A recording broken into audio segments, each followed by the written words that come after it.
show starts in 10, 9, 8, 7, 6, 5, 4, 3, 2, 1, go.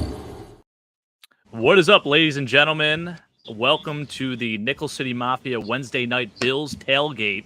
And folks, you're probably wondering again, where the hell is Mike Thornton? Well, fellas, ladies that are watching, he is going to be inactive for today's game as well. And I say game, I mean live stream. But we do have Timmy Corks filling in for him again. Mike, dealing with a serious back injury right now, and we wish him well.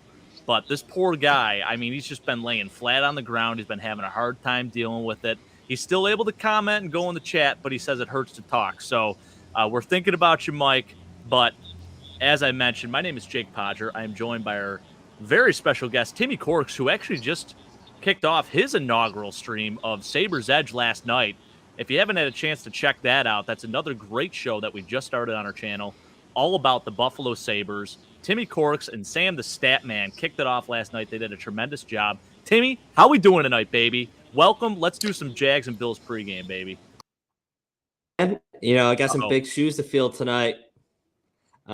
Just because with Mike, you know, missing out, it's going to be tough, you know, filling in for him. But, you know, I'm glad that you guys are having me on. But yeah, no, it's an exciting week. You know, kind of gotten over that Bills last big win and looking forward to it. I love it, baby. Timmy, your Wi-Fi kicked out for a hot second there. I thought I totally lost you 100%. I thought I was going solo. But if you don't mind, hop out of the studio quick and then join back in, because whenever that happens, it always messes with your audio. So it looked like you were talking a million miles a minute. So if you could just do that real quick, I'm going to go over some Jags-Bills history while you're at it. So anyways, guys, now it's just me riding solo for a hot second. Don't mind that. But wanted to get into a little bit of history between the Bills and the Jaguars. It's always a really interesting game whenever the Bills play the Jags.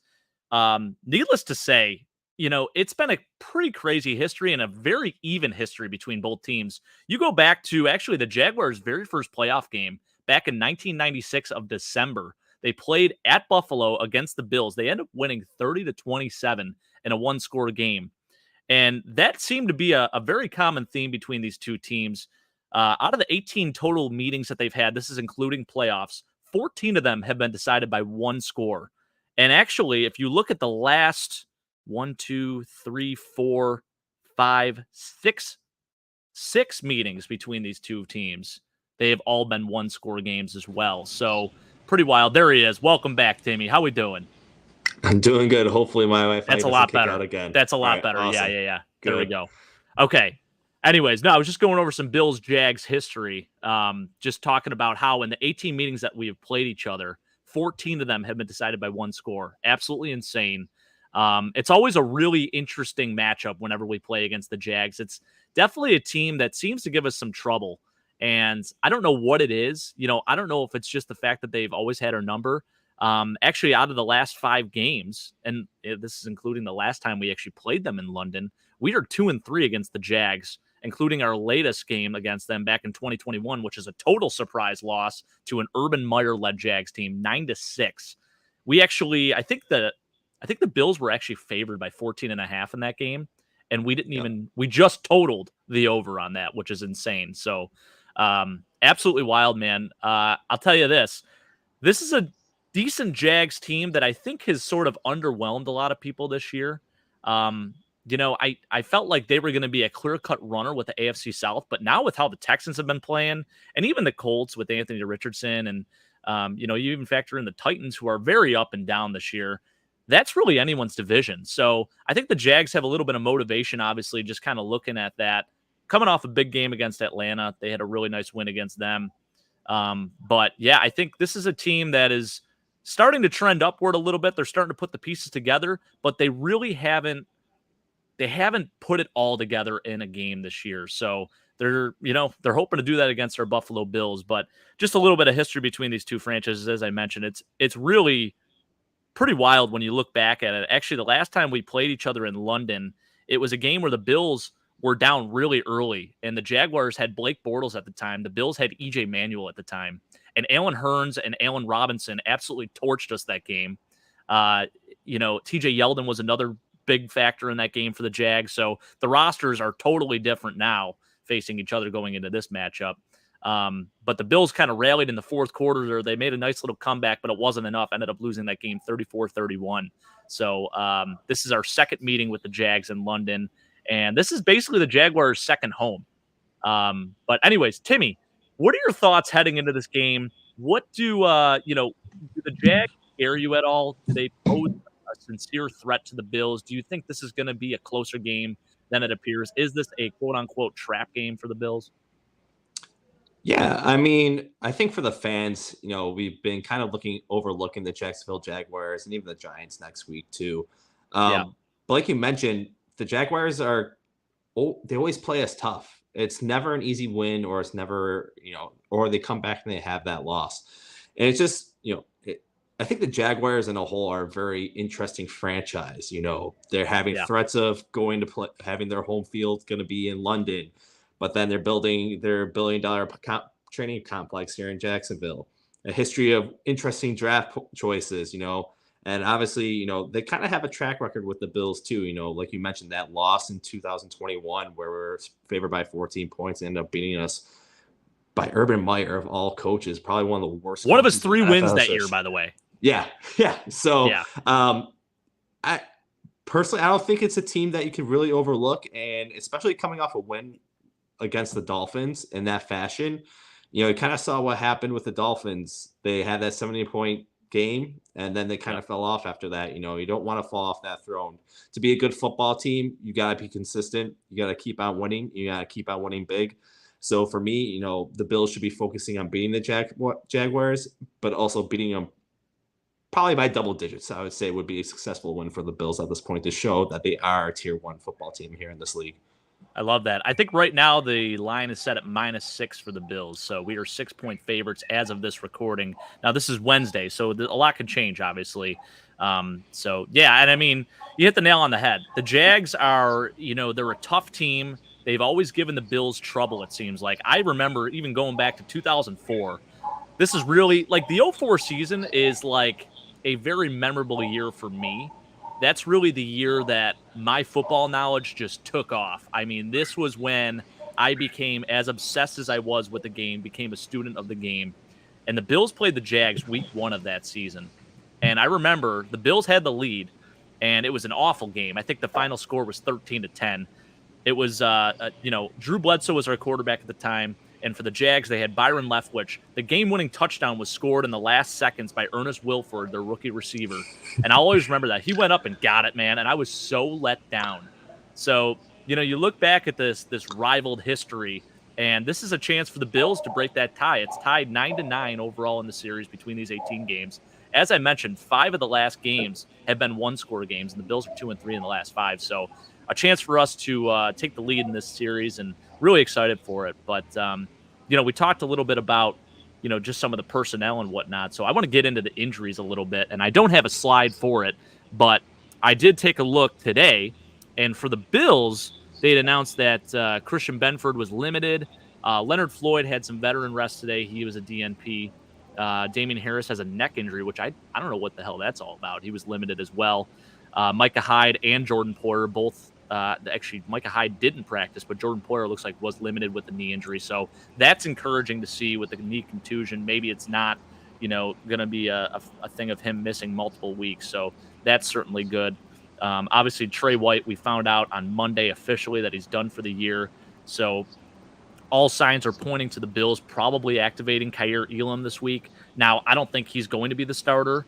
In fact, I think they still, just according to our lads, if you're looking at that right now, it does look like they still have Trey White listed as a starter, but Dane Jackson is right behind him there. So I think that's probably what's going to happen. It's going to be Dane and Christian Benford as their 2 starting corners, and then obviously Taron Johnson at the nickel. So, prayers out to Trey White, man. That absolutely sucks. I feel so bad for the guy. That's a real rough go. He worked so hard to get back to where he was, and now he's just, another season-ending injury. But any of these injuries on this list surprise you, Timmy? We got Dawson Knox, who's limited. Matt Milano with vet rest. Von Miller, that's probably the story of the week. He started practicing. You think Von's going to play? Sounding from his Voncast that he had this week, he wants to play. And maybe because they haven't elevated anyone from the practice squad, right, to fill in for Trey too, I think. Is that correct? No, nothing yet. I haven't heard anything. Because they signed a cornerback today to their practice squad, but they haven't elevated anybody. So maybe they're leaving that spot open for Von, so they can just insert him right in and not have to drop anybody. So that's kind of pointing towards that. He might get it. He's not going to play a lot. But I'm sure they're going to kind of get him some warm-up plays in there. But yeah, going back to like injuries that you mentioned, some of the interesting ones, I think one that you have to keep a tab on is Damian Harris.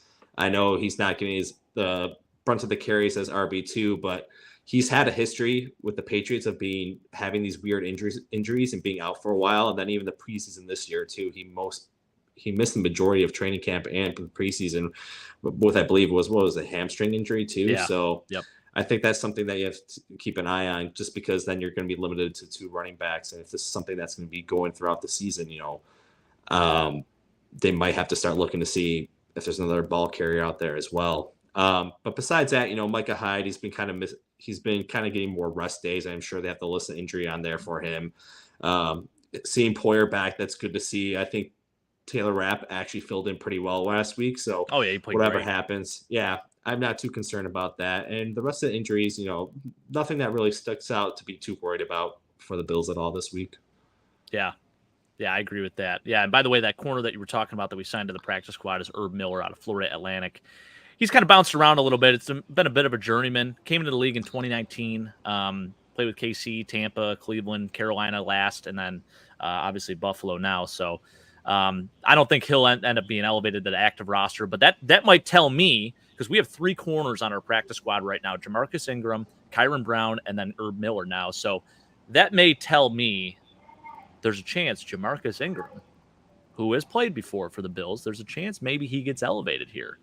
So, and if he does get elevated, remember, he has, I think it's 3 total games that he's allowed to be elevated and then go back down to the practice squad. But after 3 games, he has to actually sign with the active roster. So, and I definitely think Kaiir Elam will be active this week. He probably will not start, but he should get some time in there as a rotation guy. So that'll be really good to see. It should be his debut. And we've been talking about it for a while. Do you think when Kaiir comes in, you think it'll be a rejuvenated Kaiir Elam? Like, do you think this is the best thing that could happen to him? I think this is going to be something, I don't know about rejuvenation. Maybe he's going to be a little bit more motivated. But I think we talked in the past. I didn't really see too much last season that would say that he's bad in this system. And I wouldn't say too much even the preseason too. I think out of all the cornerbacks that we have, he's the biggest risk taker, which, he has had big turnovers and big time spots throughout his time of starting at cornerback. So I think you have to take that with him. And, this year you're going to have 2 healthy safeties too, and Micah Hyde and Jordan Poyer. And really those guys make up the backfield because they kind of fill in, they blanket in back coverage, and they kind of help out those corners so that if anything happens, they're kind of there to, save the day. So, I'm sure Kaiir is going to be a little bit more motivated. I don't know how much playing time he's going to get this game. I know Christian Benford does have the shoulder injury, but it seemed like if he played with that in the last game, he'll probably be starting this game too. But, who knows? I wouldn't be able to predict. What are you thinking with Kaiir? Dude, I'll tell you what, I think he comes in and he shows out. Like, he's ready to make a statement. You can tell this guy hasn't even played special teams. Like, it's crazy. This is a first-round pick who showed up in some big games last year and made some big plays. So I think he's got nothing but it's go time in his mind. So this is going to be this is a big deal. This is a huge deal, and I can't wait to get that notification that he's active for this game. If it doesn't happen, I'll be very, very surprised, to say the least. And if they activate a practice squatter like Jamarcus Ingram and they end up activating him over Kaiir Elam, that really tells you everything. But I highly doubt that happens. I'm going to give that a 99.9% chance of not happening. Yeah, if they don't activate Kaiir Elam, then why is he still on the team? That's exactly what we mentioned in the conversation before. Give this guy a chance somewhere else. Let him start somewhere else. Get some value out of him. And it's not because of the player. It's, you spent a first round pick on him. His value's still kind of high right now.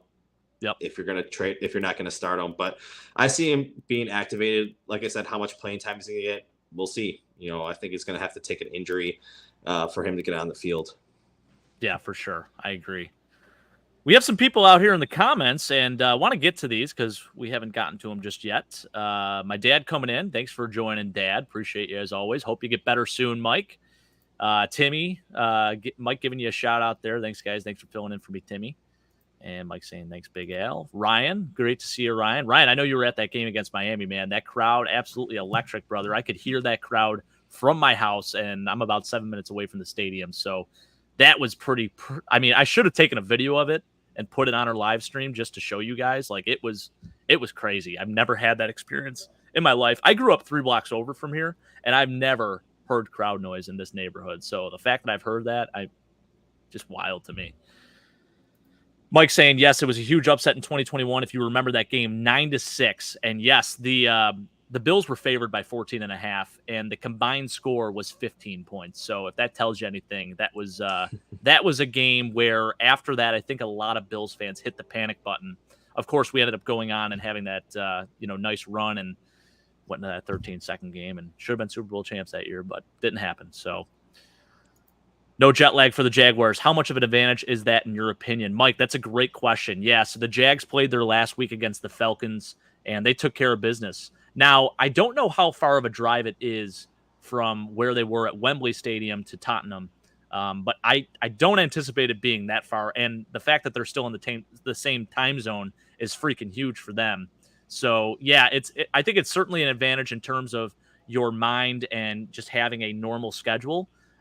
When you have to fly from a different time zone to another time zone in general, that's a lot, but it's 5 hours. There's a 5-hour time difference. They're 5 hours ahead of us, East Coast to, I don't even know what you call it, European or whatever. What do you call it, Timmy? You're more cultured than I am. What do you call that? What's the time zone called? I'll be honest. I don't know too much about it. I know that's that where makes the standard time. That's where time is based off of. So that's where I think it's the meridian line there. So Meridian. But don't quote me. Hey, we're just football guys, man. We're just chopping it up here. But yeah, I know it was a couple of years. Well, not a couple of years ago, but Rex Ryan. I know back when he was coach, a lot of people were asking him, especially for the West Coast trips. Why weren't they staying over in California when they played multiple games? And I guess they did the analytics. They did a lot of science too to figure out, when's the perfect time for a plane to leave and for the players to get there, play in a game that seems almost regular to them and getting back home. Obviously, that's the West Coast, and you're kind of going back in time. The Bills here are going to be going forward, so they're kind of almost like the West Coast team at this point. So it's definitely going to have a little bit more of an advantage, but I'm sure they have something worked out where, it won't be too bad for the team. There's a lot of science that goes into these things. Bills is a $1 billion franchise. NFL is a mega $1 billion franchise. So, I'm sure there's a lot of science going into this. So, it shouldn't be too much at this point. Yeah, for sure. For sure. I agree with that. I think the Bills are, they're well coached. They are disciplined as it comes. And that's really actually shown on the field too. They're not very penalized, which is huge. So certainly a difference. You go back to those Rex Ryan years, they were one of the most penalized team in the league. So beautiful to see the fact that they're at where they're at now. And I think Sean McDermott's going to have them ready. And listen, man, Josh Allen's been playing his best football lately. So we'll get into more of that. But good question there, Mike. Brett, thank you for joining, sir. Khair was beaten out by better players. This is a great problem to have. Yeah, absolutely. I mean, you go back to last season even. Khair didn't start the year off. It was Christian Benford and Dane Jackson as our 2 corners. Yep. And I think a lot of people were very surprised by that. Christian Benford, a 6th-round pick out of Villanova, an FCS school, where he actually transitioned. He played both corner and safety there, but he was primarily a safety. So to go from safety to corner in the NFL, what a transition. And on top of that, you're going from an FCS, a small Division I school, to the big leagues. And the fact that he was able to transition so well and play so consistently, which he's been playing extremely consistently this year still, is just tremendous. So, not a bad problem to have at all. It's just, I think you'd like to see your 1st-round pick really take the bull by the horns and show out, which he did at points last year. He certainly did. And I don't think there were any penalties that really got us beat by, him making dumb mistakes. The big knock on him is that he's just very handsy and it's easy to call him for PI. But shoot, I'm okay with an aggressive penalty if it happens every once in a while. So yeah, I'm excited. I'm excited to see him back on the field, man. That's all I got to say. And let's see. I believe Tottenham Stadium has artificial turf for NFL games. Would that concern you if Von Miller does play? So I don't believe so, Mike. I actually think Tottenham has natural grass. The Bills' new stadium is actually being modeled after Tottenham. So it'll be a really good taste for them to kind of get used to how the stadium is shaped architecturally, how the crowd noise is, because everything that the Bills are doing in this new build is going to be extremely similar to what they have what they have in Tottenham. It's actually basically modeled after that stadium. So I don't think it is artificial turf. I'll have to look into that, but I'm pretty sure it's natural grass. So, but yeah, I mean, if it is artificial turf, it certainly concerns me. We have another great player go down, and it's crazy. It's like last year as Von goes out, Trey comes in, and now this year as Trey goes out, Von comes in. So, and of course, both significant injuries happen on turf. And there is now a push by the entire NFL, and there has been for quite some time here, for every stadium to be natural grass. And, I think when you weigh the costs, I actually looked at a study. It was only like 700, and this is a lot of money still, but for the NFL, it's pocket change. I think it was like $700 million to make the switch for every stadium to have natural grass and for the maintenance and all that stuff that goes into it. So you do that one time. And sure, in the Northeast, it's kind of tough. You have the rough weather and whatnot. But that's when maybe you decide maybe we put a dome on some of these stadiums. And listen, I'm never team dome. But if that's the difference between you keeping a player healthy and not healthy, I'm here for it. So, yeah. Did you find that out? To answer Mike's question, yeah. So the Hotspur play their soccer matches here on a grass pitch. But when NFL football comes to town, the stadium's grass field slides out underneath the south stand to reveal a full artificial turf surface. No So, way. Yeah, so they have a whole separate field for NFL football. And who knows? I know back a couple of years ago, they're almost toying with like a hybrid type of turf in European soccer where they're actually combining both grass and turf at the same time. So I wonder if it's something like that. They said that would be a little bit better on players' joints with that type of field, but who knows? But it sounds like right now that they're playing on turf for that game. Wow. That's really interesting, actually. Yeah, well, then it absolutely does concern me. But then again, I mean, the Bills' home stadium is on turf, so he's going to have to play on it eventually here, so it's only a matter of time. But I think, that initial game when he comes back, you don't want to see anything go south. And our D-line has been playing so well. It's like, hey, you can have him practice. You have a 21-day window to actually activate him. So maybe take all the time you need, considering how our whole entire defensive line has been playing. You want to save him for the playoffs, man. I mean, you need him in the regular season. You got to get there. But also, let's be real here.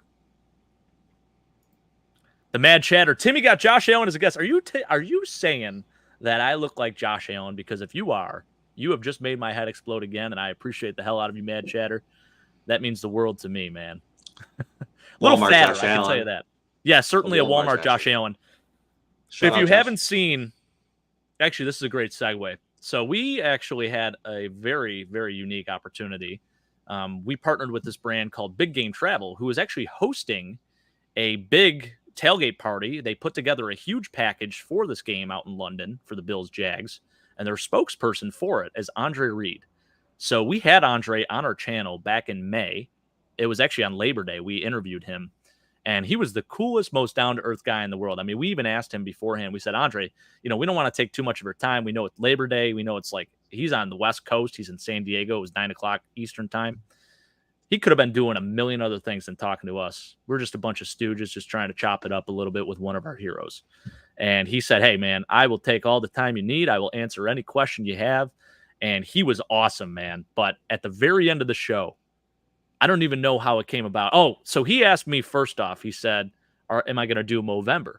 And I said, no, because my wife says I look like Jeffrey Dahmer with just a stash. So That's out of the question. I've tried it a few times, Timmy. You've seen it. It's not pretty, you know. I think Sabres Edge is going to be due in November, so are you? Wow, it's required. Yeah, I think I mean you have to. That's what it's all about, man. You gotta hockey guys. The hockey lingo. You're a hockey guy, like that's for sure. I'm here for it. I will support that 100%. But for me, with the blonde hair and the little reddish tint, it is not a great look. And yeah, I mean, I look like a freaking serial killer. So it's or either that or a pedophile. So it's a tough look for me. So can't do it. You can't have it, especially as a 30-year-old dad. You can't be walking around like that. Now, if it was a little darker, if it was you have a nice dark color to your hair, that would have worked out great. But not for me, brother. Anyways, going off on a tangent, going off on a monster tangent there that I probably didn't need to go off on. I told Andre, I said, a lot of people have told me that I look like Josh Allen. And he's like, you know what, man? I see it. And I said, Walmart version at best. But he said, I actually see it. And then he said I should start going down to the bars in Chippewa here in Buffalo and posing as him. Now, I feel like if Josh Allen knew me, he'd probably have a restraining order against me already. Because, listen, the guy is, he's the king of Buffalo. We praise him. I got freaking standees of him. I got pictures of him, as does every other Buffalo fan. But, it was a great moment, though. Great compliment, and freaking love it. There is a short on our channel, so check that out. Pretty great stuff. You got to be at least 6'2" to imitate Josh Allen. At least 6 feet. Yeah, I'm about 6 foot right now. So according to my driver's license, 5'11" and a half. So that's tough. What did you cats think about the red whites saying Bengals are done? I won't believe it until. So I don't think the Bengals are done. They always start off slow. I think it was last year they started 1-4, or they were 0-4, and they ended up winning 4 in a row. Or actually, I think they won all the rest of their regular season games at that point. So, they always seem to have a slow start, and then they kind of put the pieces together. You could certainly tell that Joe Burrow is banged up. He is not the same guy. He does not look like the same player that we've seen over the last few seasons. Jamar Chase, he's a little pissed off. I don't know if you saw the post-game presser, Timmy, but he was not happy. He was saying he's always open, and when he's not getting targeted, that's really a problem. I looked at what his targets were, and, I think it was 9 targets this past game. The game before that was 15, so he's still getting his fair share. But, yeah, it's been tough for that offense.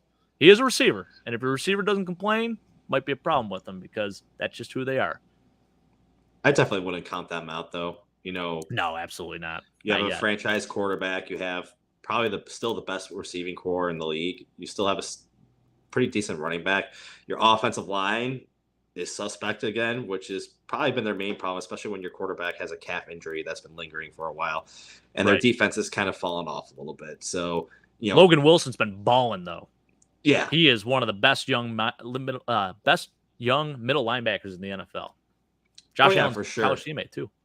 Yeah, but no, I wouldn't count them out. I would definitely see them at least as a wild card spot right now in the AFC. So no, definitely not. Yeah, I agree with that for sure. Bad Chatter saying he hates 9:30 games. I don't know, man. I love the fact that I can wake up, roll out of bed, and start watching football. This is probably how Mike feels on every Sunday morning. And Mike's an early bird, but my buddy that lives out in Seattle was saying the same thing. He's like, I literally wake up, have a glass of coffee or whatever, have a cup of coffee, and football turns on like within an hour of me being up, and it's a beautiful thing. So what time is Mike? Mike, respond in the chat. What time are you getting up for this game? That's a 6:30 a.m. game for you. How are you getting ready before this game? Yeah. Hey, by the way, Timmy, say what you want about her, but she did do one nice thing for us here with the bars opening up at 8 o'clock. Kathy Hochul.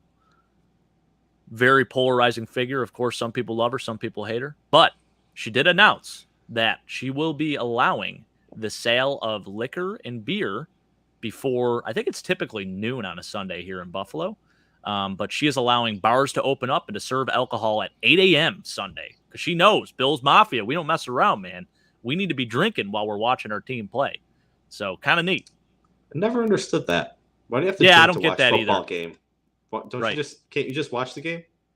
Oh, you mean that part? You never. I Well, this is two sides of it, right? So I was alluding to the fact that I never understood the fact that I couldn't sell alcohol before 12 on a Sunday. But you're talking about why you need to be drunk to watch football. I agree with that.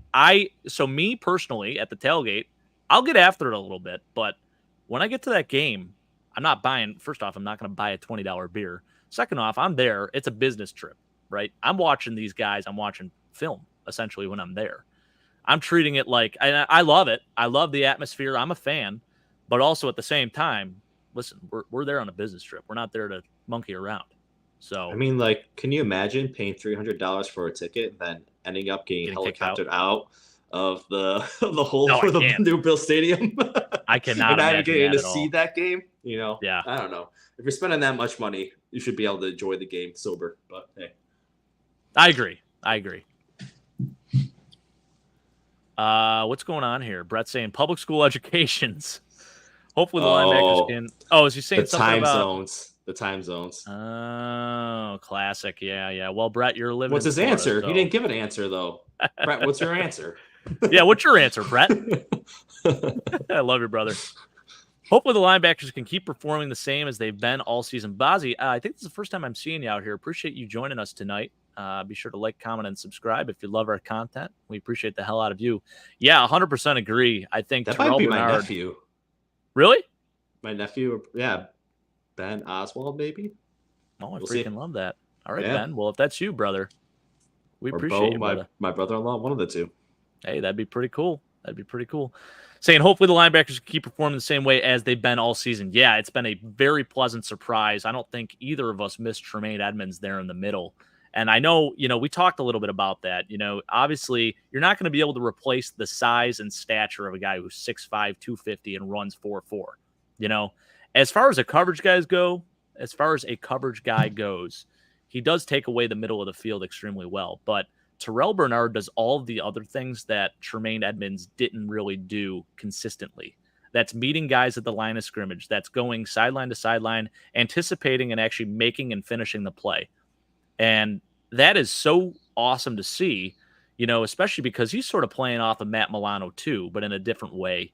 And their energy together, man, it's awesome. It is really, really cool to see. And again, not really missing Tremaine too much. So that's huge. No, they both fly to the ball. Do you feel like Tremaine kind of, slacked off just because of his size? I don't have to do that too much because of, my size, my athletic gifts. Whereas, there's probably a little bit of that. Terrell Bernard, he's a smallish linebacker, gritty. Yeah. So he has to grind for that, and he works hard, and he flies everywhere. So, hey. Dude, he reminds me of Thomas Davis. Like, that's the example, Yeah. Freaking love it. For sure. Yeah. Let's see here. Me read good, Brett, the mad chatter. So maybe he's talking about the mad chatter. Going to have to set an alarm early in the West Coast. Game starts at 6:30. Yeah, that's crazy, Mike. Yeah, I mean, you want to talk about – I know you're an early bird as it is, but are you going to be up 4, 5 o'clock? I mean, you got to prep yourself. You got to get yourself ready for this game, right? Got to get your breakfast ready for the game. That's right. My top 5: Bills, Chiefs, Dolphins, Eagles, 49ers. What say you guys? Okay, so he's saying this is top 5. You put the Dolphins over the Bills. Is this in order? Because I think it's in order. So Bills, Chiefs, Dolphins, Eagles, 49ers. Got it. But I feel like 49ers would be number 2. Yeah. And actually, you could argue that they're maybe number 1. They are playing very complete football, but the biggest difference, they don't have JA-17. And Brock Purdy's been playing great football. Went like 22 of 23 last week for 283 and a tutter. Hasn't even thrown an interception this year. But he can't do the things that Josh Allen can do. So I think that's maybe the biggest difference. But they do have Christian McCaffrey. So we don't have a Christian McCaffrey on our team. So you can maybe offset those two. So I think it's interchangeable between Bills and Niners. But, I would definitely agree with that. I think that order makes a lot of sense. Would you put the Cowboys in there at all with their defense? So, mad chatter. I mean, where the hell are the Cowboys in this list, man? Isn't that your squad? I mean, we've been talking about this a little bit. Now, I think consistently they've been really good. They were really good for the first 2 weeks. Then that third week against the Cardinals, they really laid an egg. But they came back out last week, and they were firing. They absolutely killed it. So, I think they certainly could be argued to be in this list too. As far as the pass rush goes, it's one of the best in the league. Now, I don't know what's going on with Micah Parsons. I know he got injured a little bit in that game, but hopefully everything's good. I don't know too much about that. Morning coffee and waking up to Bills game is garbage. I don't know, man. Nothing more I'd want to wake up to than seeing Josh Allen hurdle a grown man. That's all I got to say. Just get used to watching college football, man. Dang, Bills fans, CA, you in California, dark out. Yeah, I mean, really, Mike, that is pretty wild. I didn't even think of that, man. You're going to have to be up real early on Sunday. Yeah, definitely agree about the linebackers. Trek Reviewer, good to see you, sir. To be fair, former Bills. Hey, Jeff Burris. I love that name. I have a great story about Jeff Burris. Me and Big Al, we went rollerblading. This is back when I was very young. I was like maybe 4 years old. He brought me with some rollerblades. We were just skating around on the Bills parking lot at the stadium there. And out walks Jeff Burris. I'm like, holy cow, it's freaking Jeff Burris. Good player, very solid corner. Ended up going, he was with the Colts, I believe, and the Bengals, and then finished his career maybe with the Patriots. But nice career for him. Great name, though. Yeah, he was a safety as well. Played at Notre Dame and then converted to corner when he came in the NFL. But love that Trek Reviewer. You were bringing me back, brother. Hell yeah. Yeah, I can't get over how good he is either. I mean, it really is impressive. He is, what a gem in Christian Benford. And hats off to Sean McDermott, too, because he does such a good job with these late-round corners. I mean, he was a DB coach by trade, and he played safety at William & Mary. So he knows a thing or two about playing defensive back. But, gosh, man, he seems to just consistently hit on these late-round corners, and they get playing time almost immediately, whether they're forced in the fire or not. I mean, it's every time they come out there on the field, it seems like they're doing good things. So, especially with Christian Benford, man, great to see, and happy that his injury wasn't significant last week. John McCargo. Now that's a great name. Yes, NC State guy, first-round pick. Tough draft pick for the Bills. Really did not amount to what he was supposed to be, unfortunately. Who else was on that NC defensive line? NC State. Manny Lawson. And? Manny Lawson. Paris Harrelson. And? Oh, Mario Williams. Yeah, there you go. Mario Williams. Yeah. Mario Williams. That's a heck of a defensive line. That's a hell of a D-line. And actually, Manny Lawson was a linebacker slash DN, but was Paris Harrelson on there? They're all first-round picks, though, right? He was a Tennessee guy, I think. Manny Lawson was a first-round pick? Yeah, Manny was a first-rounder. Yeah. I got to look this up now. This is going to kill me. 1 second, guys. We got to pause for a Paris Harrelson shout-out. What a stud. Tag him. He was Tennessee. Okay, that's on me. Yeah, I knew he was Tennessee. I knew it right away. Director of player engagement for the Niners from 16 to 18. Kind of pretty cool. Cool to see. Timmy looked like a fellow with very good barbecue skills. Comment down below if that's true. Yeah, Timmy can, I feel like Timmy could definitely, he could do a little bit of everything. He's jack of all trades. Now, when we did smoke a brisket, he was not super heavily involved other than tasting it. But I'm sure he could smoke a mean brisket. There's no doubt about it. Can't believe how good Bernard is. Well, hey, I can't believe how good both of them are. I mean, they both have really played above their draft grade, in my opinion. Mike saying, keep Vaughn in a bubble for 21 days. And yes, Andre Reed was on the show. That was awesome, man. Definitely go and check that out when you have a chance. There is a short on our channel. If you go to shorts, you'll see Walmart Josh Allen, I think it's called, and it's me talking to him. It's freaking hilarious. Top player in the 90s. Yeah, I mean, absolutely. He, him or Thurm, I would say, and obviously Bruce Smith, that would be my top three right there. Yep, Mike's saying that's one of his favorites. Yeah, I think the biggest thing with Andre Reed, just going back to that 90s team too, his yards after the catch. And that's something that the Bills have been lacking for so long, outside of having Cole Beasley. And we're trying to find that replacement for him still, I think. We don't really have a true slot guy. We've tried our hand with a couple of dudes. We thought Khalil Shakir was going to be that guy, and I'm not saying he's not. But we've kind of rotated a bunch of guys in there now. Deontay Hardy, Trent Sherfield. Trent Sherfield can play outside too, and then, of course, Khalil Shakir, like I said. So, yeah, you like that, Brett? I think so. Maybe I rock the 80s porn stash like Josh Allen did in his one picture. The only problem with that, like I said, doesn't look too great on me. My wife hates it. Absolutely hates it. But if Josh is cool with it, then I would be too, Mad Chatter. Next season, AJ and Lawson will both be gone. They will re-sign Floyd and sign JA41. Wow, yeah. So that would be pretty interesting, having two Josh Allens on the same team. I actually wouldn't mind that too much, Trek Reviewer. However, I got to give AJ Epinesa some love, man. I mean, the things he's been doing over the last few weeks been very impressive. Has a pick 6 against the Commanders. Last week, he gets his hand up and bats down a pass. He has some big plays too. It's been tremendous. Now, Shaq Lawson kind of lost in the mix a little bit. Still in on running down. Still has certainly a place on this team. But Timmy, what are your thoughts on Shaq Lawson this season thus far? Been a little quiet. Yeah, I think you're kind of getting what you're expecting out of him. He's not much of a showy type of guy anymore, like he was for, I think, 2017 with the Bills. That's when he had his big contract year. He's more of a run stopper. He's more of like a stability type of guy, as he's more reliable, I would say, on the run, maybe compared to like AJ Epinesa. He's not doing anything to stick out good or bad. He's just kind of been in there as a body in there. You're not seeing any big run plays coming up against him or he's making any huge mistakes. So, he's just kind of filling in there. So honestly, signed for the vet min, and he's kind of playing for like the vet min right now. So nothing too crazy. I think the big thing this week though, too, is looking at the Jaguars and reading up on them.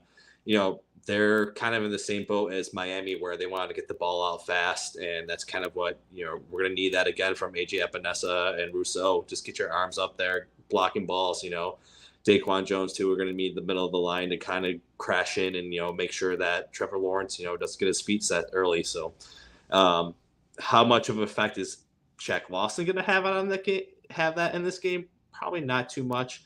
I don't think the Jaguars, they really haven't, ETN hasn't been too flashy this year with the run plays. No, surprising. Right? Yeah. So the run game isn't the same, but, they are getting back Cam Robinson this week, and that's going to help out their line a lot too, just because you're going to have that veteran presence. And then Walker Little, who is playing left tackle right now, is going to kick into left guard, and they say there you go. He's pretty much their best guard right now too as well. Yeah. So they should have a better line, and it kind of fits in perfectly for them. They're going up against one of the best defensive lines in the league, and then who knows if Von Miller's back too. You know what? I'm going to say this too, though. I actually just remembered they also have Brandon Sheriff on that line. That's true. I forgot about him. Yeah, I just remembered that. Brandon Sheriff's a dog, man. That was a very good signing for them. I think he actually signed this past offseason. From the and then who's Anton Harrison was their right tackle, right? Yeah. They drafted. Yep. First rounder? Yep. Yeah. Was it a first round? Yeah, first rounder. Yeah. Yeah. So they have the makings of a pretty good line right now. So who knows? Yeah, it's not bad, man. Not bad at all. Brett's saying the Bengals aren't done. Yeah, I agree. Bengals still scare me too, Mad Chatter, 100%. I think they start off slow and they peak at the right time. So yeah, you gotta still watch out for them. That would be a crazy defensive end room. Could you imagine? Von, Groot, JA41, and Floyd? I mean, shoot. Yeah, that'd be awesome. I mean, only one can dream, because whatever contract JA41 is going to get is going to be insane. Mike saying 10 a.m.s are beautiful. 10 a.m. games are beautiful. Yeah, can't even imagine, man. If you have time, I think this is the Bills' best roster ever. Push one in chat if I'm tripping. Ever? That's tough. That 90s team had several Hall of Famers. I don't know if we have several. I mean, Von Miller, definitely a Hall of Famer. Josh Allen's on his way. I mean, if he continues what he's doing, just arm talent alone and what this guy can do on the field is absolutely insane. Steph Diggs, probably on his way as well. Those are probably the three. I mean, Micah Hyde and Jordan Poyer are really, really good, but they might just be in that hall of really, really good. So I don't know if they're going to fit that list. You can't really put them in the same category as like Ed Reed. But then again, Leroy Butler was really good too, but I would consider them comparable to him. So maybe. But I also think the 90s Bills, you had those guys young and going into their prime too. Thurman Thomas, Andre Reed, Bruce Smith. Those are guys that you had for a long time coming into the prime. Right now, we kind of got, Von Miller, end of his career type of thing. He's still productive, but I think those 90 teams, had a lot more talent compared to this team. That was the thing too. I mean, in an era where Reggie White kind of flipped everything around for free agency, in an era where free agency was like just starting to become a real thing, those Bills teams, they all stayed together. And they call them the bickering Bills and this, that, and other, but they always figured it out, man. There was a reason they went to 4 straight Super Bowls. Consistency, and, the team was close-knit, and having all those guys and developing and coming up together, I mean, that was special. And listen, I wasn't alive for any of it, and that absolutely sucks. But I would say comparably, this team is the closest we're going to get to that. I would agree with that. No, you don't think so? Oh, no, I totally agree. You had like a weird look on your face. I'm like, okay, all right, expand. No, I was thinking on something. No, sorry. Okay. No, you're totally wrong, Jake. You're absolutely wrong. Mike says he's going to be up at 6 a.m. on Sunday. Oof. I like that, Mike. That's fair. It's going to be cooking eggs during the game. Hope he has TV in his kitchen. Yeah, I mean, really. Yeah, or you just get 6 of them in the basement like I got. Mike, do you have multiple TVs in that house? I feel like you got to have multiple TVs, Mad Chatter likes Brett's takes. I like Brett's takes as well. Brett, we appreciate the hell out of you, brother. Thank you for joining us as always, man. The rest of the family isn't going to be happy hearing the TV and Dad being loud. Yeah, I mean, you may have to go out and watch the game somewhere else, but it's so early there in California. I don't know if you have a choice. They're going to have to deal with it.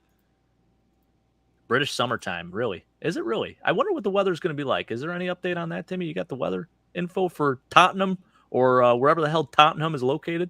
Is it technically still London? I don't know too much about England, but I'm just going to you for all these England questions, man. I mean, they're going into fall. They're in the northern hemisphere. So with the British summertime, this is a big geography. I mean, show. I know what's going on right now. I didn't study for geography for this podcast. That's right. We're football guys, man. Yeah, I 100% like Terrell Bernard better than Tremaine Edmonds. Now, there were things that Tremaine Edmonds did that Terrell Bernard will never be able to do, and that's just because Tremaine has that size. He has that wingspan, and I feel like Terrell makes up for that in so many other ways. And quite honestly, I think I do like him better at that position than Tremaine. Like I said, he's like a young Thomas Davis for me. Comes in with a safety build, but he plays so aggressively. And you could tell he's playing free and he's playing with confidence right now. And it's just a beautiful thing to see. So, yeah, absolutely. Do I recall Mike saying before the season that he was done with Terrell Bernard already? I don't know if he said that. But I was adamant about the fact that Dorian Williams would eventually be our guy, and I wouldn't be surprised if he was our starting inside linebacker by week 4 or 5. And here we are. He's still playing specials. You know what I love about Dorian Williams, though? He doesn't wear gloves, Timmy. He just tapes up the wrists. He goes out there. He's been making some tackles on special teams. He's a football player. There's no doubt about that. But is he going to be our starting inside linebacker? Most likely not. I think the Bills made the right choice, and I'm going to eat a little crow on that. Is he going to be wearing sleeves in the wintertime? That's the no, next I hope question. Not. I don't know. He's a Louisiana boy, so I don't know. That's what I'm saying. Yeah. Played at Tulane, played in the Dome. He's not used to this snowy weather up here in Buffalo, so time will tell. We'll see. I mean, just put some Vaseline on those arms. He'll be fine. That's what Brandon Oliver used to do. Shout out to Brandon Oliver. Great UB running back. Played for the Chargers for a hot second. What a run for him when he was in the league, man. That was awesome to watch. Him and Khalil, man, in the same division, going up against each other. Pretty sweet. Timmy, who are your MVP front runners heading into week 5? Oof, that's a good question. Well, got to put Josh up there. You still got to put Tua up there. He's still getting the ball out to those guys. He's kind of like, even though his style of play isn't what I prefer, and I don't think that's an MVP type of play game that he has. Trying to think who else is, Who are your non-quarterback MVP front runners? Well, Christian McCaffrey. Christian McCaffrey. For sure. Christian McCaffrey is the offense right now. What about Puka Nacua? I'm not a fan of Puka Nacua just because I had to play him in fantasy. He's been fantastic though. Definitely offensive rookie of the year. He's playing great right now. The problem with Matt Stafford is he just throws the one wide receiver all the time. So yeah, hot take. Say it. Hot take: Matt Stafford is not a Hall of Fame quarterback. I hate that take. I'm not a fan of that. I mean, listen, Matthew. Learn to throw to multiple wide receivers and come talk. But he's been throwing to one wide receiver his whole career. It was Calvin Johnson. Then after Calvin Johnson, Golden Tate. Then after that, when he goes to the Rams and it was just Cooper Kupp. And he basically Marvin Jones, and then he kind of buried Allen Robinson's career. Never passed to him last year. That's not his fault though. There was we know a Bears scout, and he was telling us Allen Robinson wanted to be paid like a number one receiver, but he was never going to be that guy. And man, now that we're looking at it, yeah, I mean it's kind of wild to see. I mean, it's kind of similar to like DJ Moore to me, Allen Robinson. And actually, it's funny because they both went to the Bears as their second team. And I mean, Allen Robinson actually killed it with the Bears. He actually killed it with the Jags too. But yeah, he always wanted to be paid like that number one. But yeah, he went to the Rams, and after that Bears stint that he had, his career just down the hill. Now he's with the Steelers though, so hopefully he rebounds. Penn State guy too, so I got to root for him. My MVP front runners, to be honest with you, I think Josh has now surpassed Tua just because of what he's doing out there. Now Tua, his QBR is like an 80-something, which is unheard of. That's insane. Yeah. Brock Purdy, I think he's probably up there for some recognition too, just because he's been playing clean football. But statistically, I don't know if it's enough to get him there. He's only got 5 passing touchdowns this year. It's not exciting. Yeah. Any defensive players that you think are worthy of it, Timmy? Micah Parsons, TJ Watt? I mean, it's too early to tell for me with defense. I feel like I need to get a couple more games to get in there. It's easy to tell with offense so far, but defense, Any O-line? O-line? How sweet would that be if an offensive lineman ends up taking the MVP trophy? It'll never happen. Who is the standout offensive lineman this year, though? It's a good question. I actually don't know. Quentin Nelson. I mean, Osiris Torrance has been fantastic. Offensive Rookie of the Year, Osiris Torrance. Listen, he's got to vote for me. I'll tell you that. You damn well know that. No fullbacks though. No, man. No. I mean, yeah, Brett kind of mentioned, Gilliam's kind of been disappearing. It's killing me. A ghost out there. Yeah, it's I need to see more of 41 on the field. Every time 41's on the field, good things happen. That's all I got to say. Frustrating.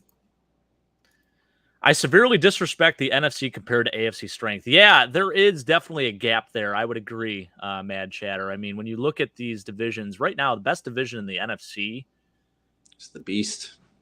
Probably NFC East, yeah. But, I mean, shout out to the NFC West, though, too. Those Seahawks are playing tough, man. Seahawks, Niners, the Rams still kind of in it. I mean, the Cardinals have been in every game, so yeah, that's true. They're not half playing bad. Better. They're playing better than the Giants right now, right? NFC South, it's the kind of. I mean, what's Tampa's record right now? 3-1.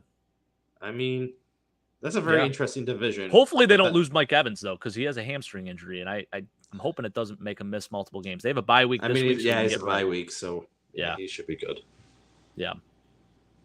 I mean, yeah, I think it's between the East and the West. I might just take the East just because the Eagles are in there, and then the Cowboys defense is just kind of crazy. So, which we'll find out. We'll find out this weekend. We're about to find out, baby. We're going to really find Cowboys. Out. Yeah, that's going to be a hell of a game. Sunday night, man. Tune into that one.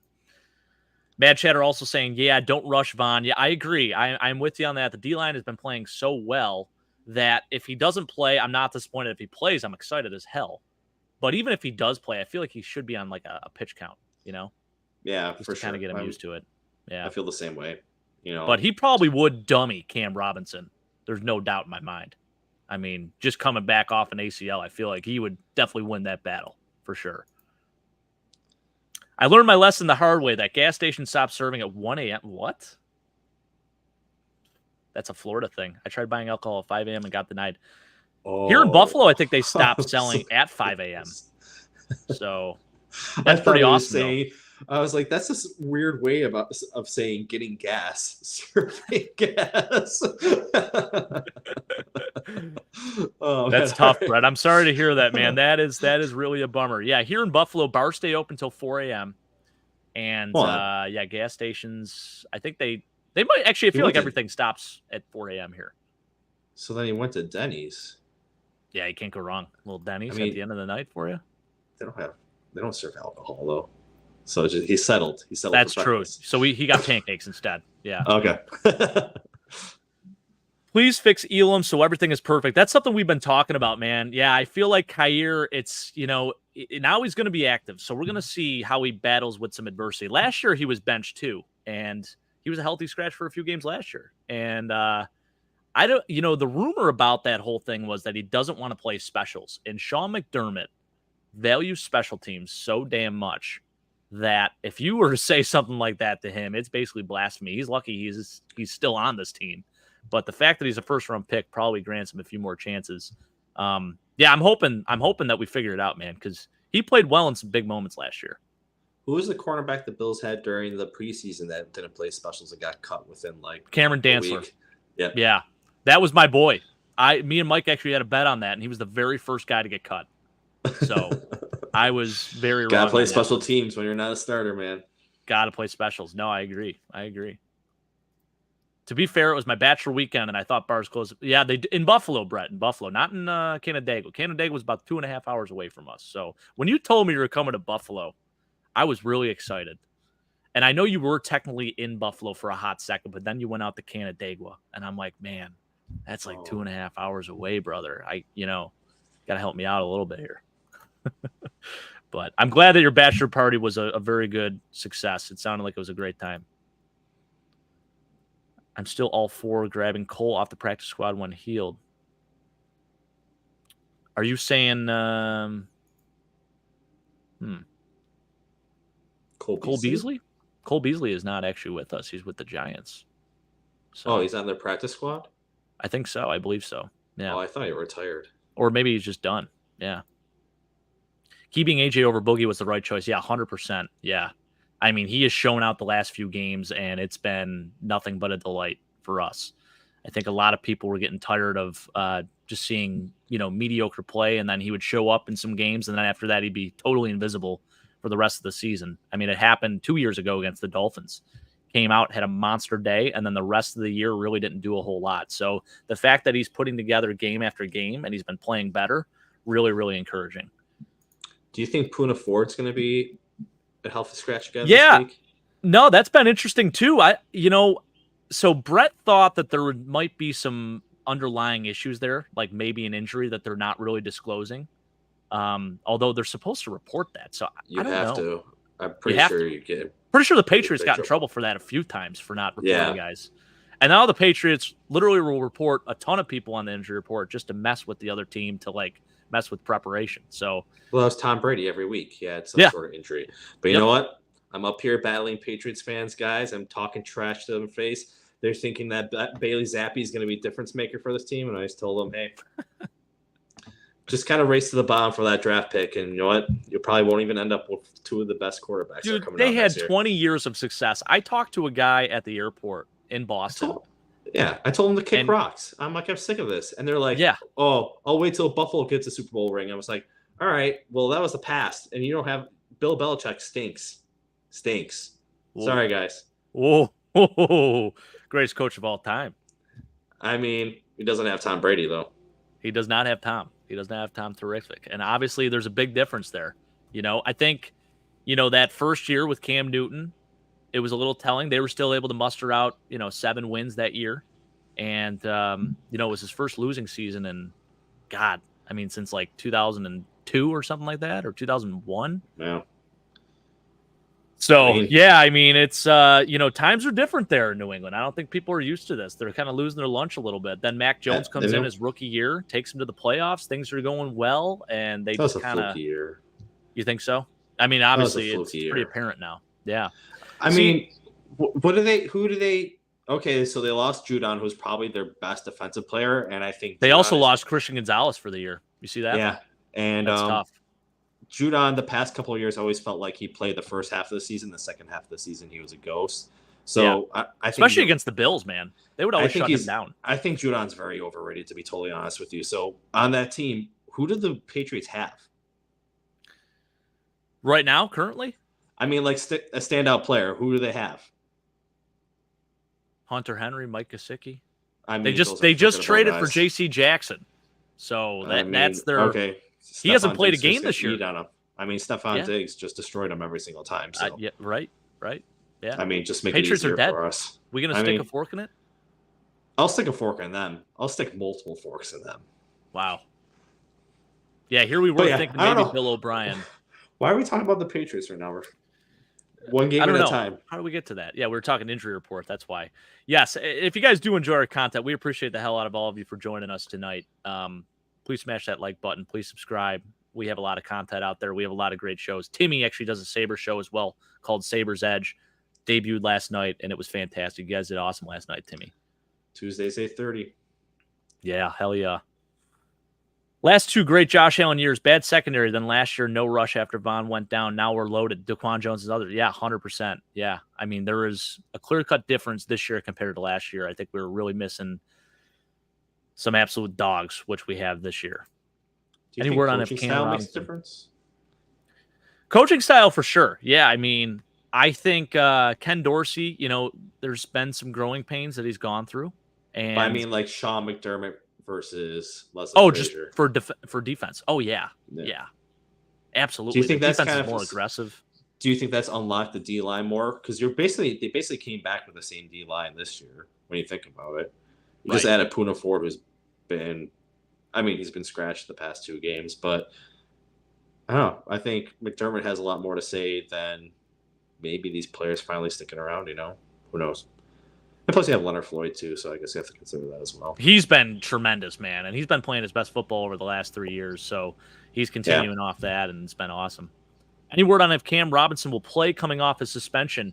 Yeah, it kind of is looking like maybe there's a chance on that. I am looking at the injury report here, and it looks like he did have full practice today, and it's just listing him right now, not injury related, but returning from suspension. So, yeah, he did have a full go of practice, so chances are he probably will play on Sunday.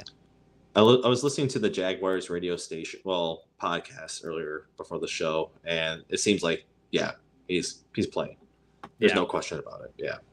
Yeah, I could definitely see that. Yeah, actually, just looking at the Jags injury report, by the way, Zay Jones knee he had a knee injury, limited. Parker Washington, Penn State guy, did not practice today with a knee injury. Antonio Johnson, a safety, hamstring limited. Devin Lloyd, shout out to Devin Lloyd, Utah guy, thumb injury, DNP. Jamal Agnew, now this is a great return guy too, and a gadget player for them.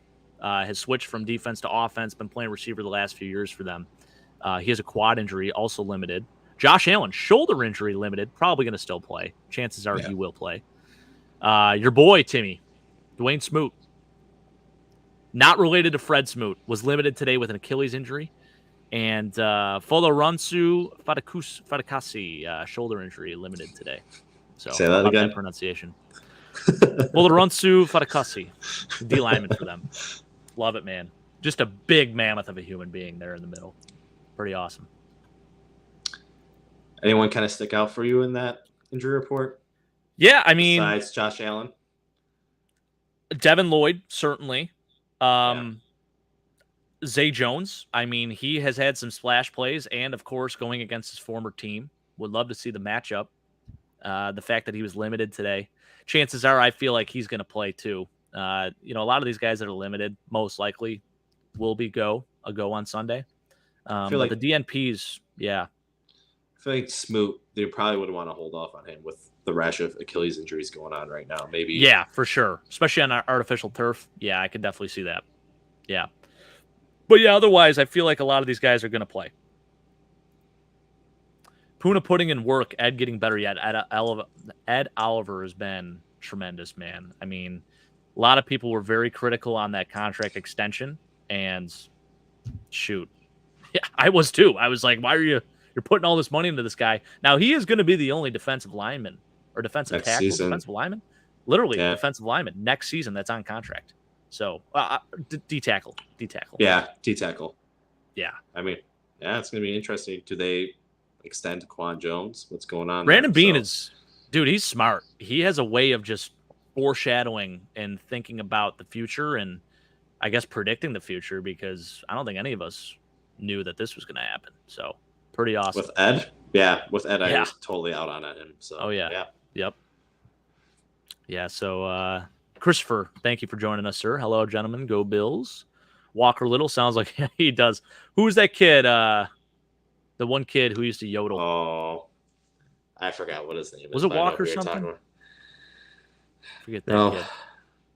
Yeah, I don't know. If Josh keeps the mistakes down, he has a strong chance of winning MVP. Absolutely. Trek reviewer, if they don't get JA41, then they should look at Javonte Jean-Baptiste. Yeah, I mean, this dude is a dog. Yeah, Notre Dame's got some really good players on that team, man. They are that team. Some of the recruits they got too. I mean, they are going to be breeding NFL talent there. Marcus Freeman done a tremendous job.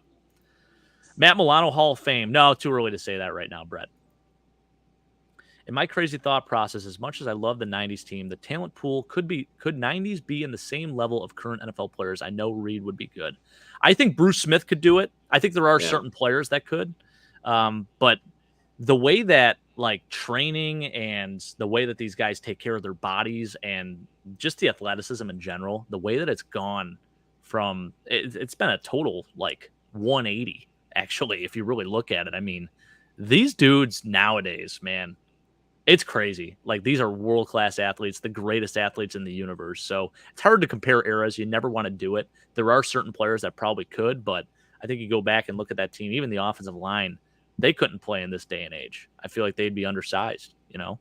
I mean, a majority of the players never touched a weight until training camp. Bo Jackson, I don't think he ever lifted a weight. Yeah.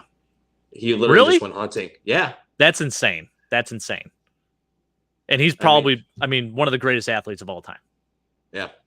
You know? So it's a whole different era. You can even say that with hockey too. I don't think majority of the NHL players back in the 90s, they probably couldn't play in this form of NHL right now because I feel like the talent level is so high, but it's also so equal too. And you could probably say the same thing with the NFL where, there's not many drop-offs where like they're pretty bad players where it's like you're either decent, good, and then all pro.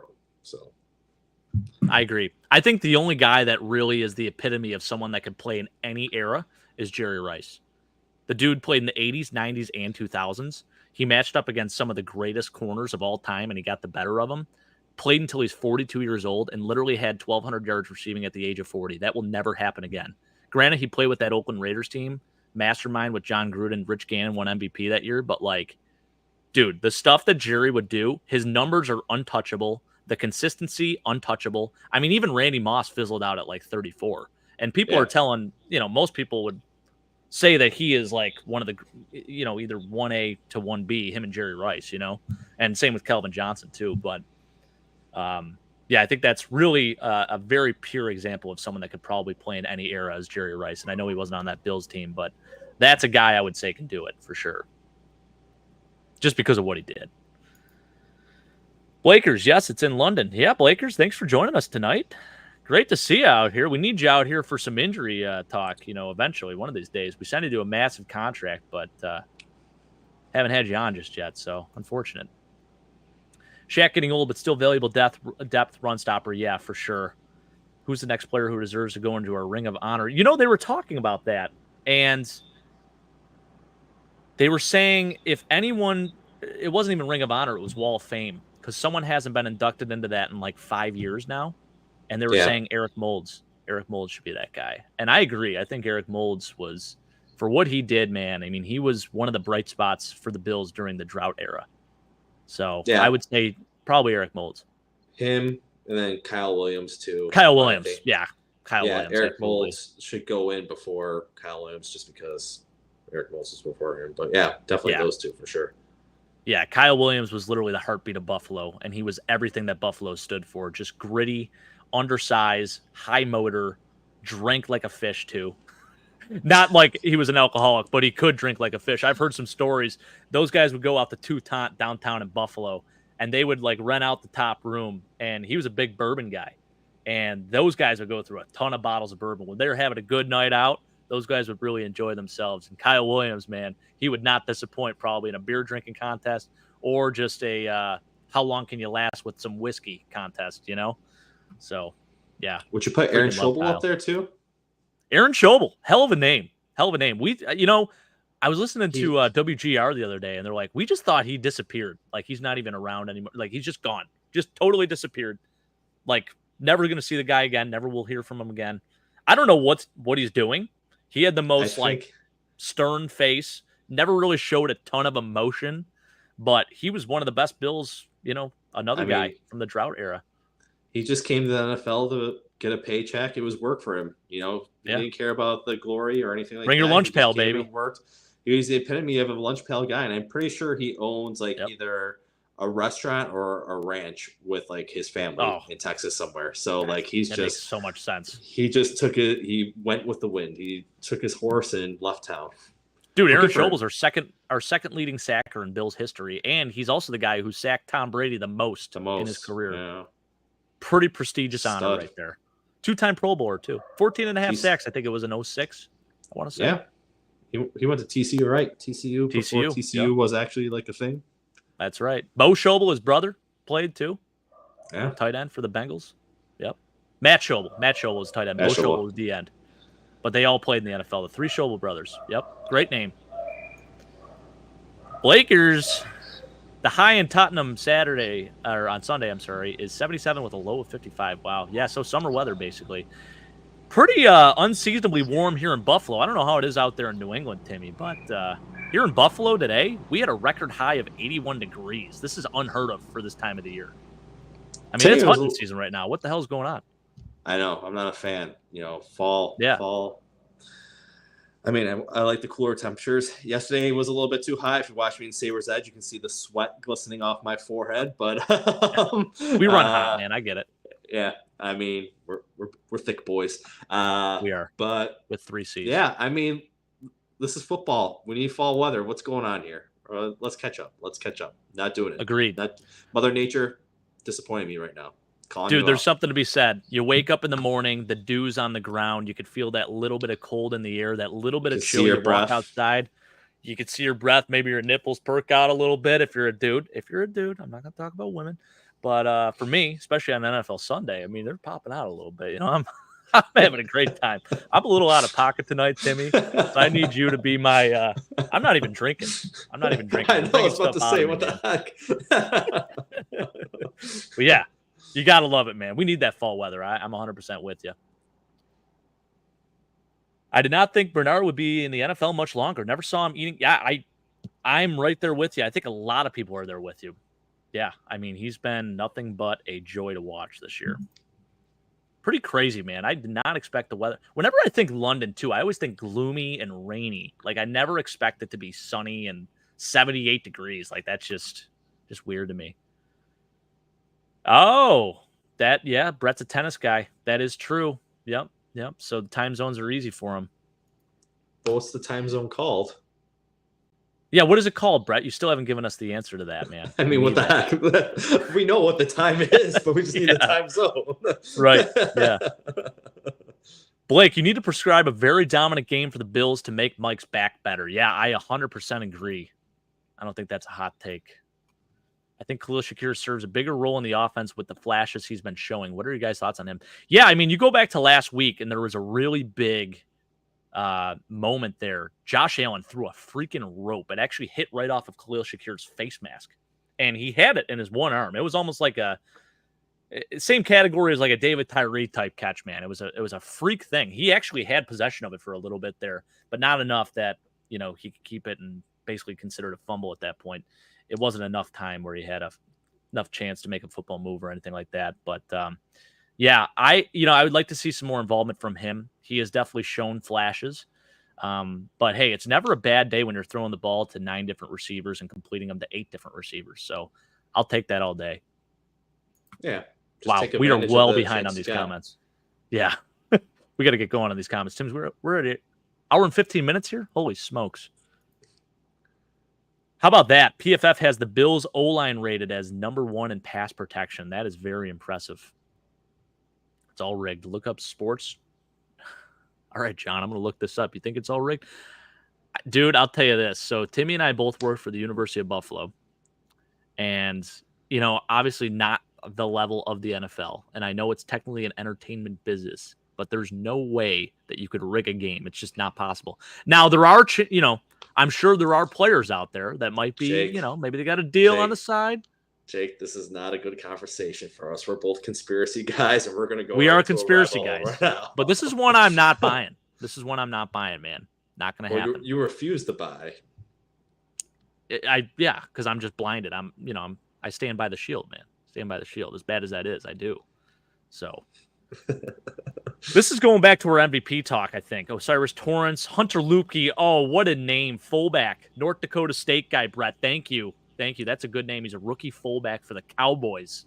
Love that. Beasley practice squad, not ours, however. Yeah, that's definitely true. He's saying Bill Belichick's a fraud. Smash the like. Thank you, sir. Yep. Walker Hayes, great name. Ed got manhandled in the playoffs. Yeah, he did. But he was also double-teamed a lot, too. So I think this year... He had a high ankle sprain injury, too, that he was going. Yeah, he was banged up last year. Yeah. He actually got that in the opener, and it never really faded away. So he was just kind of like dealing with that the entire year. Thank you, sir. Yeah, talking about Jerry Rice. Yeah. At 40 years old, though, I think one of the most impressive stats, 1,200-plus receiving yards at age 40. I mean, is that when he's playing across from Tim Brown, too? Him and Timmy Brown, yeah. Tim Brown, Doug Jolly at tight end, Jerry Porter at the other receiver. You got Rich Gannon. You got Charlie Garner was the running back at the time. And I think Tyrone Wheatley was their backup. Yep. Is that the year, too, that they went to the Super Bowl and lost to the Bucs? It is. Yep. Wow. Yeah, they got smoked. That's a pretty old team to be dragging to the Super Bowl. So good on that. I know. And the MVP of that Super Bowl, Timmy, you know who that was? Warren Sapp? Nope. Dexter Jackson, safety. They had a loaded defense with John Lynch, Warren Sapp, and Derek Brooks. And the MVP of that Super Bowl was Dexter Jackson. He had a great game. He had 2 interceptions and a pick 6, so can't blame him. What are your Bills record predictions? I think Bills will lose 2 or 3 more games, kind of in the Jets loss type fashion. I hope not, but prior to the season, we did do a schedule prediction show, and I had the Bills going 13-4. So I guess, me too. I guess I have them losing 3 more games. I actually had them losing this game in London, but I'm not going to predict a loss tonight. I can tell you that. We're going to go over our keys to victory very soon here. British summertime is the time zone. Okay, so you did say that, summertime. Got it. Okay. NFL truthers, yes. Maybe not Timmy, but I am. I think the refs have rigged several games with many BS changes. Now, this is a very good point. You go back to the game on Sunday night, the Jets and Chiefs game. That game, what do you think of that holding call? Did you like that or no? Oh, I definitely didn't like that holding call. Awful. I just don't want this conversation to go on a tangent. It's not. No, it won't. Okay, it won't. Good. All right, no. That's all. But I think there are moments you look back at, like specific moments, especially even as recent as that game. It's like, man, were they really lobbying for the other team there? Now, I think the refs, certainly there is a chance that the refs can rig a game, but players, I don't buy that. I just feel like they would never. You're playing for your livelihood, first off, so I feel like you can't really sabotage. Like, unless you just want out of the NFL, but at that point you just retire. Like, it's too dangerous a game to do that. So I just feel like there's no way that you as a player could rig it. Not possible. I also think it's just the refs, if they have a bunch of friends on one team compared to the other. I'm sure not a lot of refs are fans of Zach Wilson, and then you have Patrick Mahomes on the other side. I'm sure you're going to kick up a little bit to Patrick Mahomes versus Zach Wilson. So who knows? For sure. I mean, Cam said it best. He's like, man, I'm not going to get that call, but Tom Brady can get that call. Exactly. There are certain guys that can get the calls for sure. You gotta work it. You gotta work the refs the right way sometimes, and that it does happen, unfortunately. Mm-hmm. All right, Timmy, you ready to talk about the keys to victory for this Jags-Bills game? I know we've been going through the comments for quite some time here. We appreciate everyone commenting, and we try to answer all the questions and all the comments that we can. But Timmy, give me your 2 keys to victory for the Buffalo Bills against the Jacksonville Jaguars. Yeah, I think the first key of the game is, just establish that run game. Crazy to say that, I know, but going into a different time zone, I mean, playing a little bit further away from home, I think the first thing you have to do too is just establish that run game first, kind of get that solidified before you get the passing game going. Especially against this Jaguars defense, they have the 2 pass rushers and Josh Allen, and they have Trayvon Walker too. But besides that, not really too intimidated by the rest of their defense. So if you kind of can just, establish that run game first and then kind of lead it to the pass, that'd be something interesting to do. And then the other thing after that for the Bills defense, kind of do the same game plan as you did with Tua, eliminate the first read, make Trevor Lawrence have to, do multiple reads. They want to get the ball off fast, especially against our defense. So if you kind of do the same thing, mix up the coverages, that's going to help out the Bills defense a lot. And then the D line, just get your hands up there too, be quick. Yeah, that's well put. Yeah, for me, I would say it's somewhat similar, but I'm going to go an extra step here with their targets and their receivers that they have on that team. I mean, Calvin Ridley coming back in true form, true pro form, and his stats aren't what I would expect them to be, but he's as good as they come. And then Christian Kirk in the slot has been fantastic. They have a really good tight end, Evan Ingram, as well. So I think really shutting down those guys.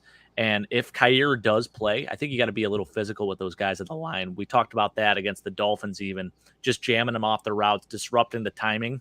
So I think that is a huge key to success there, especially with these young corners playing now, man. I mean, you don't have Trey White out there. He was a veteran presence, and I think our guys can handle it for sure. And it's great that we have the help in the back. I think the safeties are really going to have to rise up and stand up to the occasion. And really, I mean, thank God they have such good IQ. And it looks like Jordan Poyer probably will play. So that'll be a nice boost for us. But, I think, getting in these guys' face, getting aggressive, trying to throw these guys off their routes a little bit, that is definitely going to be a huge piece to victory. And then on offense, man, Josh, just doing Josh things. Don't let the other Josh Allen get into your head. The last time we played against this Jags team, that other Josh Allen absolutely dominated. He stole the show. So let our Josh Allen steal the show, not the other Josh Allen. So those are my two keys to victory right there, Timmy. Now, for the moment I think a lot of people have been waiting for, I want to hear your synopsis. I want to hear what your score prediction is for this Bills-Jaguars game. All right. Well, like I said, usually the Jaguars play the Bills pretty close, and I'm going to go against that. I'm going to say 34-17 Bills. Wow, I love that. So I actually, in our office, I already made my score prediction earlier on today. In our office, Sammy V decided to put it up on the whiteboard. He said, all right, everyone throw in $10. We are going to keep this $10 in the pot. There were 6 of us total, so it's $60 total. And you have to predict a correct score. And until a correct score is predicted, that money will stay in the pot. It will remain in the pot. So I told him, I said, guys, I hate to burst your bubble, but I'm going to win this bet. So my score prediction, Timmy, I think it's going to start off slow. I always like to give a little scenario on what's going to happen, right? So the Jags are going to come out strong. They're going to have a nice drive, but they're going to kick a field goal. Then after that, I think they're going to go down. The Bills are going to go down, kick a field goal. It's going to be tied 3-3. Nothing crazy, right? Jags are going to go down. They're going to score a touchdown. Then they're going to get a little greedy. Doug Peterson, he likes to sometimes roll the dice. He likes to be aggressive at times. They're going to go for 2, and they're not going to get it. So it's going to be a 9-3 game heading into like the middle of the second quarter. And then at the end of the half here, the Bills are going to have a really, really nice 5-minute drive. And they're going to go down, and they're going to score a touchdown, get that extra point. It's going to be 10-9 at half going into the halftime. Bills are going to be feeling pretty good. I think that touchdown, by the way, going to go to none other than Stephon Diggs. It's going to get the momentum going. Come out in the second half, we're going to shut them out, and it's going to be the final score of 27-9 Bills. Right. And I always like to I feel like 27-9 is like a weird enough score because these two teams, they never play in like just a normal game. I always feel like there's something weird that happens. So the 2-point conversion missing, I feel like that's huge. You think 9 points, 3 field goals? No, it's actually a field goal and a touchdown with a missed 2-point conversion. So my prediction, 27-9 Bills. They will cover. I don't think the over's hitting, though. And this is the second week in a row that I've said the over is not going to hit. I was wrong last week, so hopefully I'm wrong for the right reasons this week again. That's a very good pick. Hopefully, always bet the over, my friends. Always bet the Life's over. too short to bet the under. I 100% agree on that. Let's see here. We got some more comments. I'm going to go back to these real quick here. Let's see. 1 second. Look at all the calls the refs missed for Buffalo versus New England. Yeah. There's been a lot of those in the past too, for sure, Brett. Steelers over Cardinals in the Super Bowl. Yeah, that could definitely be argued too. Yeah. And they make up the Chiefs' biggest fan base. That's hilarious. Yep. What do you think about the Eagles' tush-push play? I think it's kind of broken, but some teams try it and can't do it. Do you think it should be banned?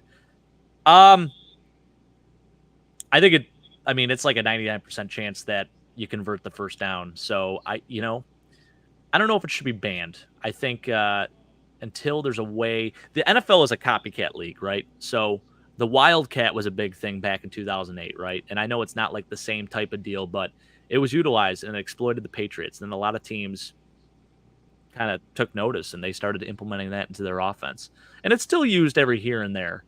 Now the tush push, that started kind of last year, and it started with the Eagles and Jalen Hurts, and it's been effective for them. Every 4th and 1, they're QB sneaking, and they're getting these guys right up on Jalen Hurts' ass, and they're just pushing him, and he's getting that first down every time.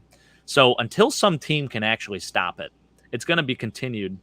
It's going to be a thing, and it was voted on this year, and people decided ultimately that it was still going to be allowed and it wasn't going to be a thing that they'd take out of the game. So I think until it becomes an automatic first down, which it basically already is, I actually wonder what the stats are. I think a few more years maybe of research and detail on it until a team stops it or until they determine, hey, this is just too unstoppable, it's going to remain in the game.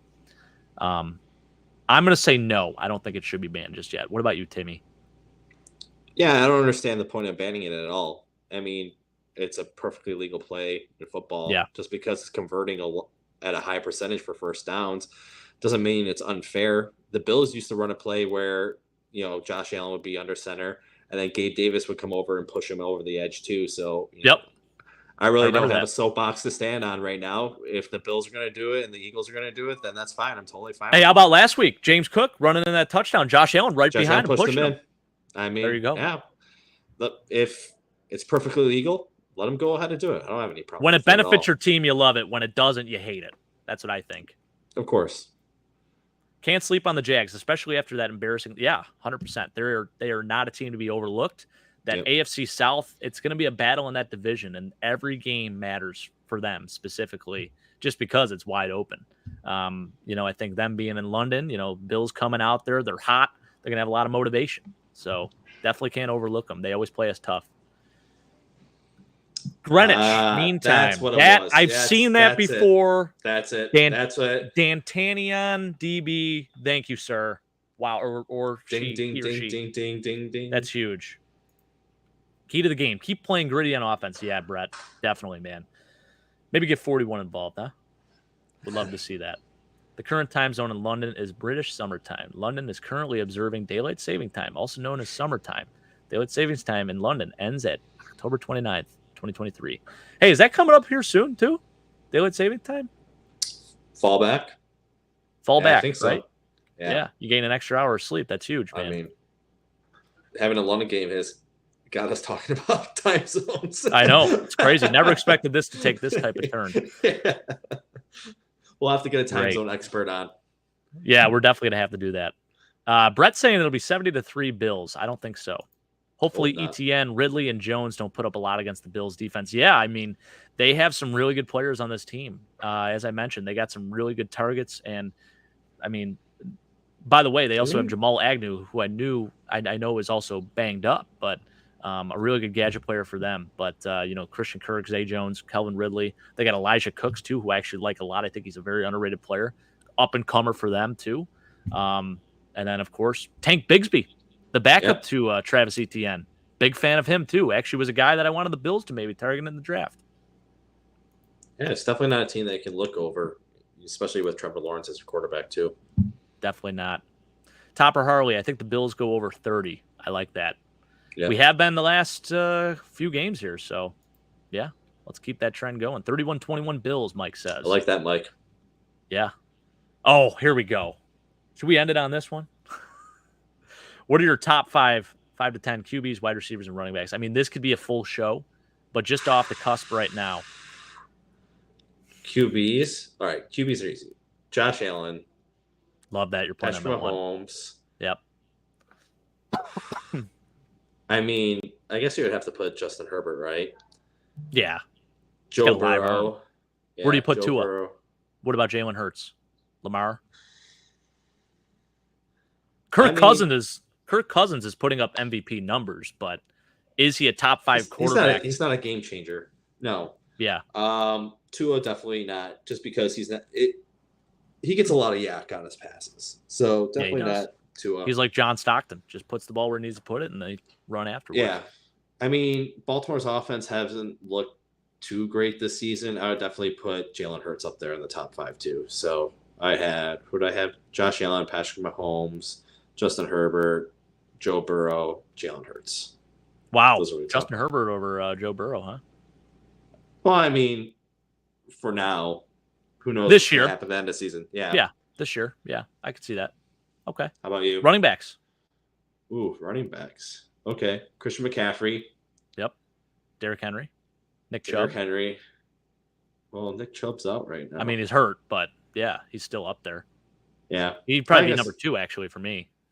Yeah, I mean, right now in the state of running backs in the NFL, yeah, I'd put him number 2. Yeah, so Derrick Henry. I mean, who else is JT there? or Jonathan Taylor? I mean, I know he's obviously another guy that returned to practice this week, Jonathan Taylor. But I feel like I didn't see anything out of him last year. Yeah, it was a tough year. Who's the Walker, right? Kenneth Seattle? Walker. Yeah, I like him a lot. He's been good this year. Up there. Yeah, I put him up there. 4. And then You'd put him in 5. your top 5? Really? I mean, there's not that many. It's tough. Running backs right now. Where do you put Bijan? He's looked really good. I mean, that's their offense. I mean, poor Kyle Pitts, he doesn't even get the ball anymore. I know. Saquon too, of course. I mean, he's been banged up, but he's got to be in top 5, probably 2 or 3. I mean, running backs when are healthy. just not this.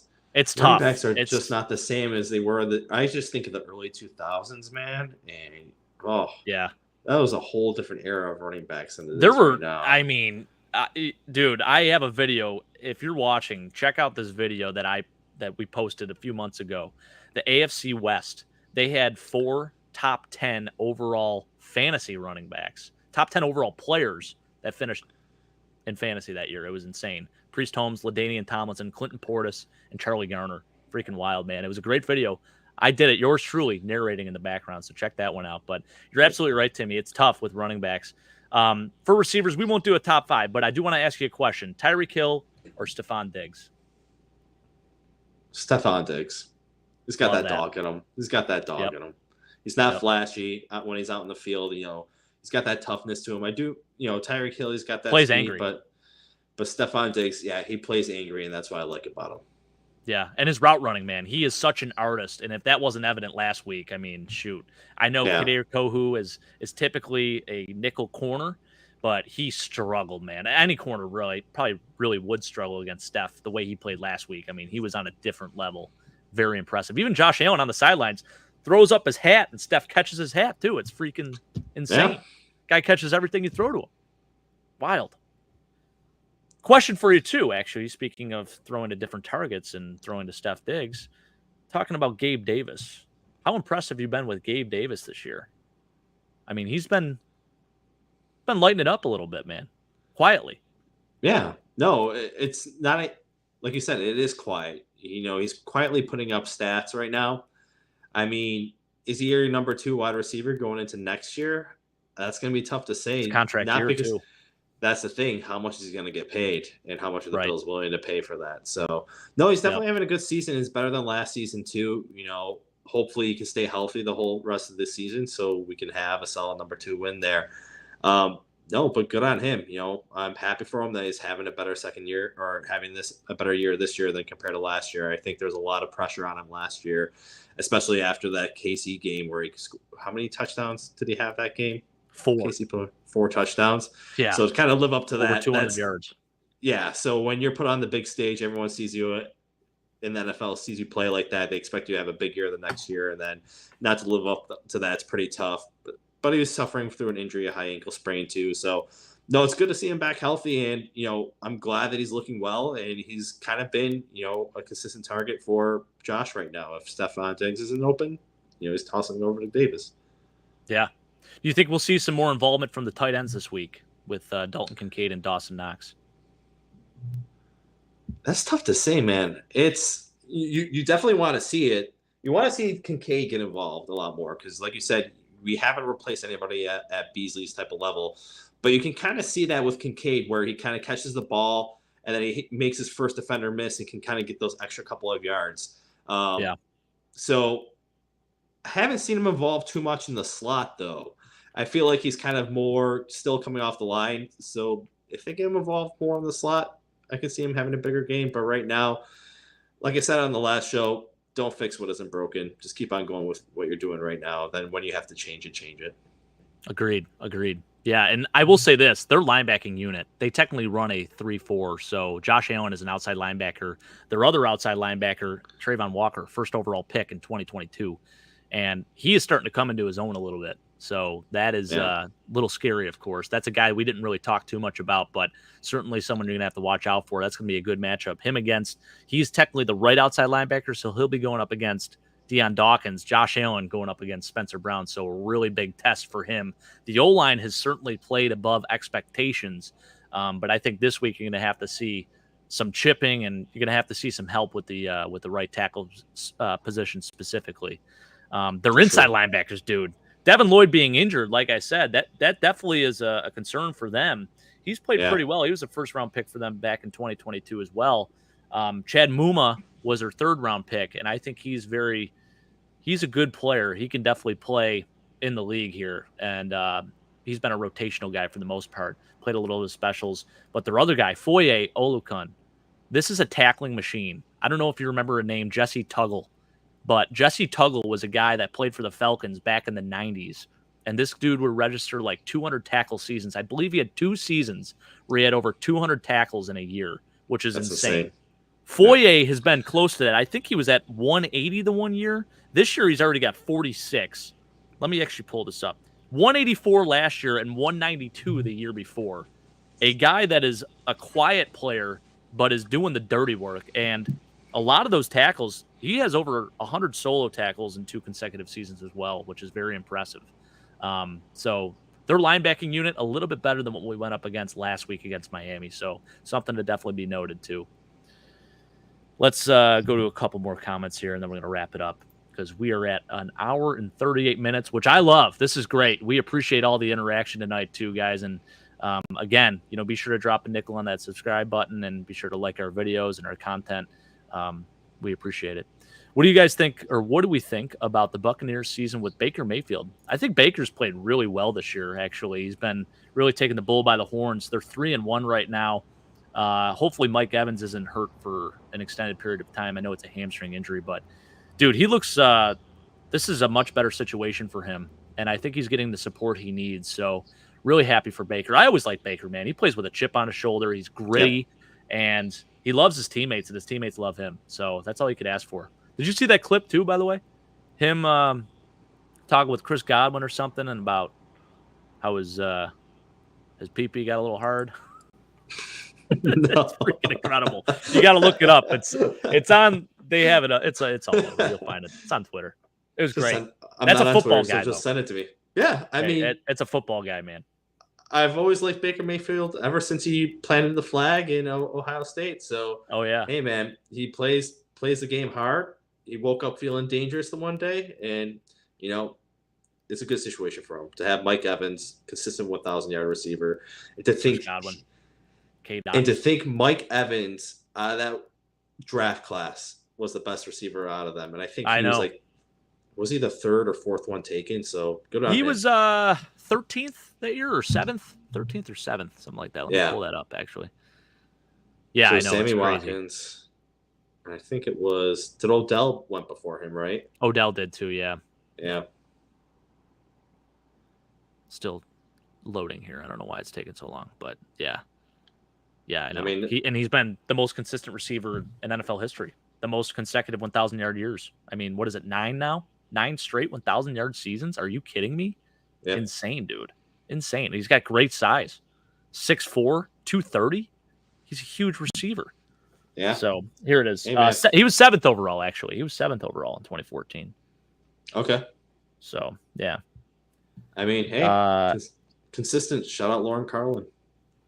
Shout out to Lauren Carlin. Yeah, our buddy Matt got married 2 weeks ago, and it was a great comment.